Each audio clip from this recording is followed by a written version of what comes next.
and welcome to another post-game edition of the Silver Bulletin. My name's Aaliyah Jackson, and with me I have Colin Gay and Wyatt Crusher. We are here in AT&T Stadium in Arlington, Texas, where the Buckeyes just defeated 15th ranked TCU 40-28. What a game, guys. That's one way to put it, yeah. I don't think it went the way any of us predicted or expected. Offense struggled in the first half for a while. What do you think was one of their major problems in that first half? Well, really, a lot of it was they stopped.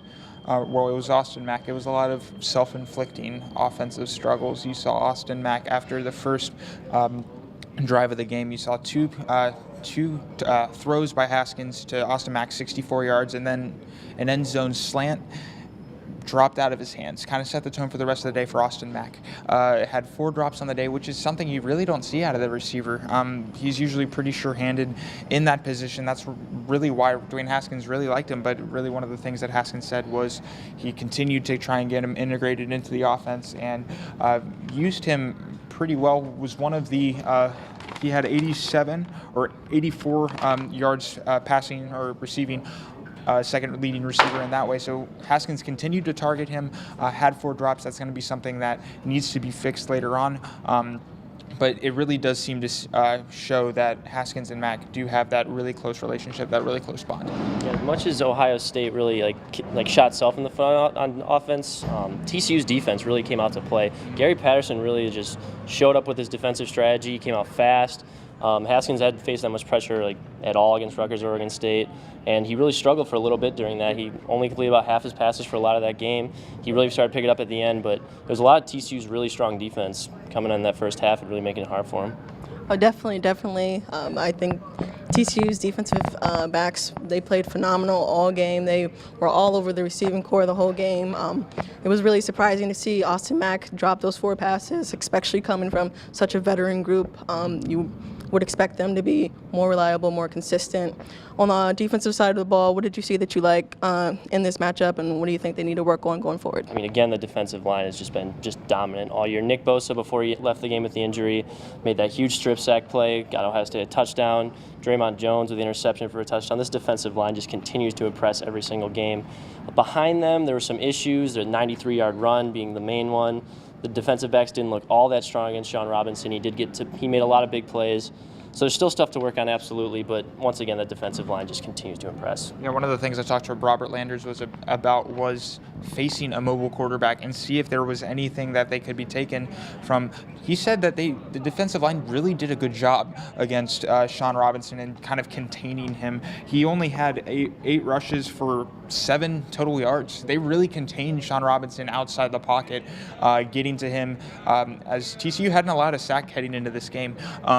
But the thing that they did struggle with was rush defense, and that was also, up front was a big one, but also in the second level of the defense, getting past the defensive line into the linebackers and that those safety spots. I think runners have found success against Ohio State in that second level of the defense once they get past the Chase Youngs and the Draymond Joneses of the world. So that's something that really Ohio State's going to have to improve on moving forward. But really, especially with those 2 defensive touchdowns, you really don't see that.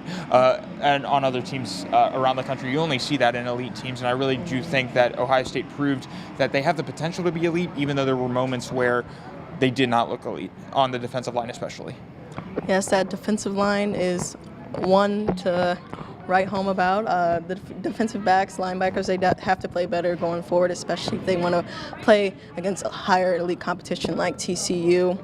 One concern we had coming out of this game was Nick Bosa coming out of the game with an injury. If he can't return, how does that affect the defensive line?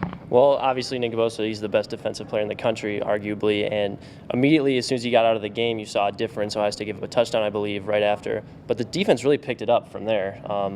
Draymond Jones obviously made that big play, made a big sack. They got an interception late. So this defense is deeper than Bosa. They have a lot going besides Bosa, but he is one of the best players in the country for a reason. So he will be a massive hurt, especially going to Penn State if it's longer. And that's exactly what Robert Landers said. When asked about it in his post-game press conference, he said, next man up. And next man up, and that's the mentality that Larry Johnson has had all season for his group.